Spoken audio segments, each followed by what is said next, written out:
মহা নমস্কার। প্রথম কথা, একটা ছোট গল্প বলবো।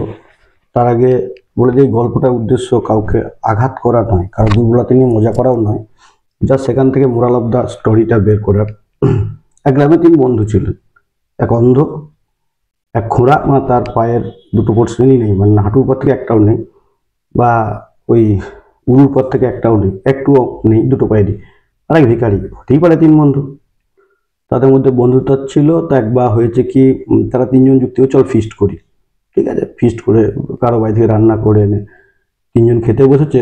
তা যখন খেতে বসেছে, যে অন্ধ একজন দেখতে পায় না, সে বলছে এই মাংস রান্না করেছে আর কি, রুটি মাংস বা যা কিছু হবে আর কি, যে মাংসের চুল।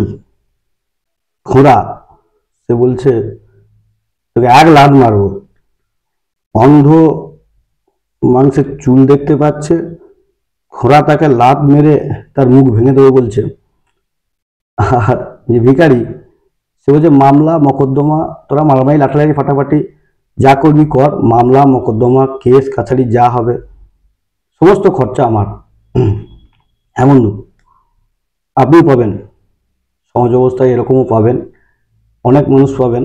মানে অন্ধ দেখতে পাবে, খোঁড়া ভাবে পর্বত জয় করব, বা ছুটে ফার্স্ট হবে, আর মানে একদম পুরোপুরি নিচেরটা অংশ বিকলাঙ্গ যার।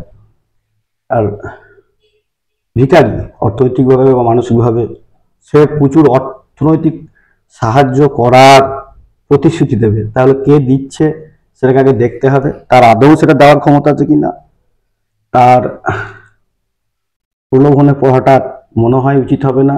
এগুলো রূপক মাত্র, এগুলো কিন্তু আপনার জীবনেও ঘটতে পারে।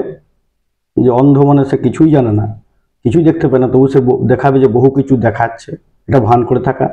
যে খোঁড়া সে নড়তেই পারে না, সে দেখাবে যে সে প্রচুর কিছু করতে পারবে, তাকে ফিজিক্যালি হেল্প করতে পারবে। আর যে বেকারি, সে বলবে যে অনেক ইকোনমিক্যালি হেল্প করতে পারবে। আর হ্যাঁ, আমি দেখতে আহামরি কিছু নয়, সুতরাং শুনবেন।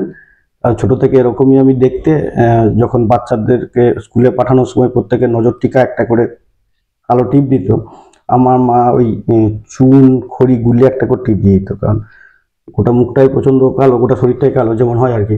ওখানে তো আর কালো টিকা দিলে, কাজলের টিপ দিলে দেখা যাবে না। নমস্কার।